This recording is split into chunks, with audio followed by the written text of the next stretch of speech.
ನಮಸ್ಕಾರ. ಬೆಳಗಾವಿಯ ಎಲ್ಲ ಯುವಕರಿಗೂ ಮತ್ತು ಪಾಲಕರಿಗೂ ಕೆಎಂಎಂ ನ್ಯೂಸ್ಗೆ ಸ್ವಾಗತ.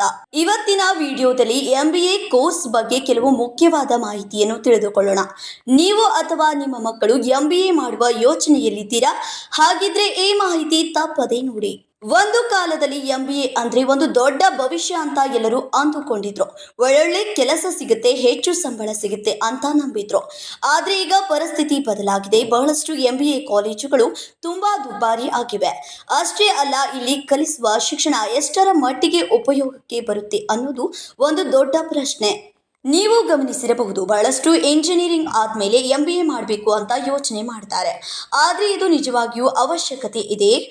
ನಮ್ಮ ದೇಶದಲ್ಲಿ ಕಳೆದ 5 ವರ್ಷಗಳಲ್ಲಿ ಸುಮಾರು 220 MBA ಕಾಲೇಜುಗಳು ಮುಚ್ಚಿವೆ. ಯಾಕೆ ಗೊತ್ತಾ? ಅಲ್ಲಿ ಓದುವರಿಗೆ ಸರಿಯಾಗಿ ಕೆಲಸ ಸಿಗುತ್ತಿಲ್ಲ.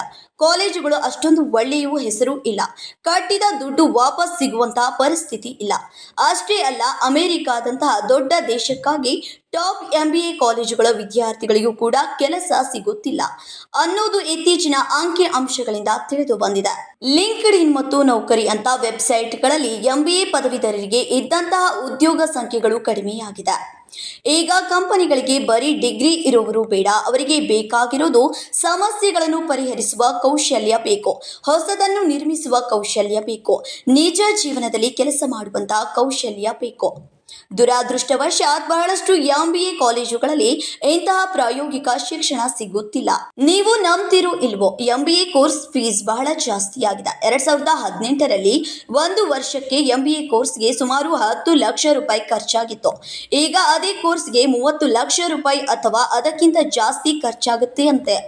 ಆದ್ರೆ ವಿದ್ಯಾರ್ಥಿಗಳು ಓದು ಮುಗಿದ ಮೇಲೆ ಸಿಗೋ ಸಂಬಳ ಎಷ್ಟಿದೆ ಗೊತ್ತಾ? ಬಹಳಷ್ಟು ಜನರಿಗೆ ತಿಂಗಳಿಗೆ ಕೇವಲ 40 ರಿಂದ 50 ಸಾವಿರ ರೂಪಾಯಿ ಸಿಗುತ್ತೆ. ಇಷ್ಟು ದುಡ್ಡು ಹಾಕಿ ಇಷ್ಟು ಕಡಿಮೆ ಸಂಬಳ ಬಂದ್ರೆ ಅದು ಹೇಗೆ ಲಾಭದಾಯಕವಾಗುತ್ತೆ? ಲೆಕ್ಕಾಚಾರನೇ ಸರಿ ಹೋಗೋದಿಲ್ಲ. ಹಾಗಿದ್ರೆ MBA ಮಾಡುವುದು ಇನ್ನೂ ಒಳ್ಳೆದಿದೆಯಾ? ಬಹುಶಃ ನೀವು ಟಾಪ್ ಕಾಲೇಜುಗಳಲ್ಲಿ ಓದುತ್ತಿದ್ದೀರಾ. ನಿಮಗೆ ಆ ಕಾಲೇಜಿನ ಹಳೆ ವಿದ್ಯಾರ್ಥಿಗಳ ಸಂಪರ್ಕ ಇಟ್ಟುಕೊಂಡು ಮುಖ್ಯವಾಗಿ ಮಾಹಿತಿಯನ್ನ ತಿಳಿದುಕೊಳ್ಳಿ. ನಿಮ್ಮ ಭವಿಷ್ಯದ ಬಗ್ಗೆ ನಿಮಗೆ ಸ್ಪಷ್ಟವಾದ ಗುರಿ ಇರಲಿ. ಇಲ್ಲದಿದ್ರೆ ನೀವು ಫ್ರೀಲಾನ್ಸಿಂಗ್ ಮಾಡಬಹುದು, ನಿಮ್ಮದೇ ಆದ ಉದ್ಯೋಗವನ್ನ ಕಟ್ಟಬಹುದು, ಬೇರೆ ಕೌಶಲ್ಯಗಳನ್ನು ಕಲಿಯಬಹುದು. ಇವೆಲ್ಲ MBAಗಿಂತ ಕಡಿಮೆ ಖರ್ಚಿನಲ್ಲಿ ಬೇಗನೆ ಮತ್ತು ಹೆಚ್ಚು ಲಾಭದಾಯಕವಾಗಬಹುದು. ನೆನಪಿಡಿ, ಕೇವಲ ಡಿಗ್ರಿ ಇದ್ದರೆ ಸಾಲದು, ನಿಮಗೆ ನಿಜವಾದ ಕೌಶಲ್ಯಗಳು ಇರಬೇಕು. ಸಮಾಜ ಇನ್ನು MBA ಅಂದ್ರೆ ಯಶಸ್ಸು ಅಂತ ಅಂದುಕೊಂಡಿದೆ. ಆದ್ರೆ ನಿಜವಾಗಿ ಅವರು ನಿಮ್ಮ ಕೌಶಲ್ಯವನ್ನು ನೋಡುತ್ತಾರೆ. ನೀವೇನಾದ್ರೂ ಹೊಸದನ್ನ ಕಟ್ಟಬಲ್ಲಿರಾ? ನೀವು ಕೆಲಸವನ್ನು ಪೂರ್ಣಗೊಳಿಸಿದ್ದೀರಾ? ಇಲ್ಲ ಅಂದ್ರೆ ನಿಮ್ಮ ಡಿಗ್ರಿ ನಿಮ್ಮನ್ನ ಉಳಿಸೋಕೆ ಆಗಲ್ಲ. ಆದ್ದರಿಂದ ಬೆಳಗಾವಿಯ ಯುವಕರು ಮತ್ತು ಪಾಲಕರು MBA ಬಗ್ಗೆ ಸರಿಯಾಗಿ ತಿಳಿದುಕೊಂಡು ನಿರ್ಧಾರ ತೆಗೆದುಕೊಳ್ಳಿ. ದುಬಾರಿ ಕಾಲೇಜುಗಳಿಗೆ ಸುಮ್ಮನೆ ಹಣ ಹಾಕಿ ಮೋಸ ಹೋಗಬೇಡಿ.